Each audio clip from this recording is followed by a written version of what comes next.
Olá e bem-vindos. Hoje vamos mergulhar num dos temas mais fascinantes da história da psicologia, a histeria. Foi um dos primeiros distúrbios estudados por Freud e, como vamos ver, teve um papel, absolutamente central no desenvolvimento da psicanálise. Imaginem só o cenário. Este era o grande enigma que intrigava a medicina do século XIX. Sintomas físicos dramáticos, bem reais, mas sem qualquer causa orgânica que se conseguisse encontrar. Era, de facto, um mistério profundo. E é precisamente essa a viagem que vamos fazer agora. A viagem para tentar resolver este quebra-cabeças e perceber como é que isso acabou por revolucionar por completo a nossa forma de entender a mente. Muito bem, vamos então entrar na primeira parte.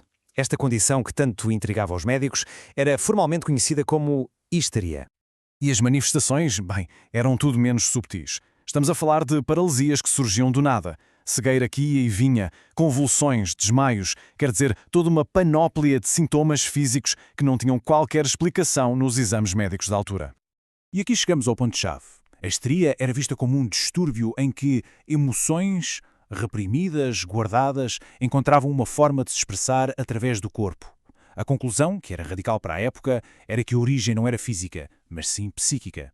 E claro, esta ideia levou a um choque de teorias. De um lado, tínhamos a medicina tradicional, a procurar desesperadamente uma causa no corpo e a não encontrar rigorosamente nada. Do outro, esta ideia nova e radical, proposta por Freud. E se a causa não estivesse de todo no corpo, mas sim na mente? Mais especificamente, em conflitos inconscientes.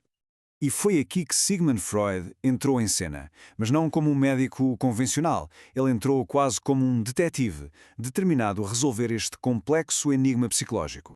Ali, nos finais do século XIX, Freud, juntamente com o Dr. Joseph Breuer, começou a investigar estes casos. O mais famoso de todos foi o de Anna O, uma paciente cujos sintomas complexos pareciam estar diretamente ligados a traumas emocionais que ela tinha, reprimido, empurrado para fora da sua consciência. E aqui está a grande descoberta de Freud, a peça que faltava no puzzle. Ele percebeu que os sintomas não eram aleatórios, era uma linguagem, uma forma simbólica que o corpo usava para expressar emoções e conflitos que a mente consciente pura e simplesmente se recusava a enfrentar. Esta descoberta abriu uma porta para um território completamente novo, o inconsciente, e para o mecanismo central que o comanda, o recalque. Então, vamos lá ver como é que este processo funciona passo a passo. Primeiro, tudo começa com um desejo ou um impulso que é visto como inaceitável. Para se proteger, a mente ativa um mecanismo de defesa, o recalque, que basicamente esconde esse desejo lá no fundo, no inconsciente. Só que, e aqui é que está o busilis da questão, a energia desse desejo não desaparece. Encontra uma saída e retorna, mas retorna de forma distorcida, sob a forma de um sintoma físico. Vamos a um exemplo concreto para isto ficar mais claro. Imaginemos uma pessoa que sente um desejo que considera socialmente proibido. Através do tal recalque, esse desejo é empurrado para o inconsciente. Mas a tensão interna, essa precisa de uma válvula de escape e pode manifestar-se como ansiedade, insónias ou até reações físicas como urticária. O sintoma, portanto, é a expressão disfarçada do conflito original. Esta nova forma de entender a mente abriu caminho a uma abordagem terapêutica completamente revolucionária.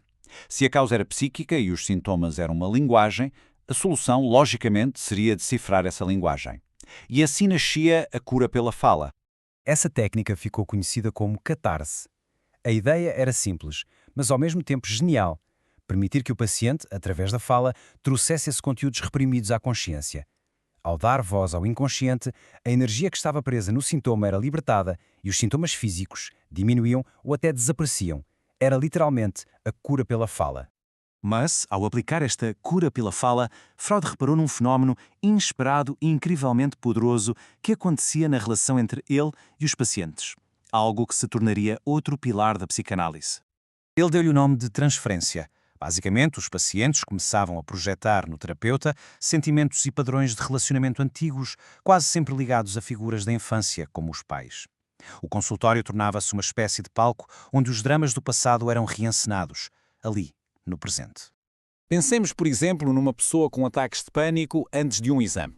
À superfície, o medo é do exame, claro, mas ao analisar a transferência, podia descobrir-se que o pânico real era o medo inconsciente e antigo de desiludir um pai ou uma mãe muito exigente. O verdadeiro medo não era da prova, era da perda de aprovação. E agora vamos ver como é que estas ideias, com mais de 100 anos, continuam a ser incrivelmente relevantes e como é que se podem ligar com a nossa própria experiência. A grande questão é, o que é que podemos retirar disto tudo para o nosso bem-estar?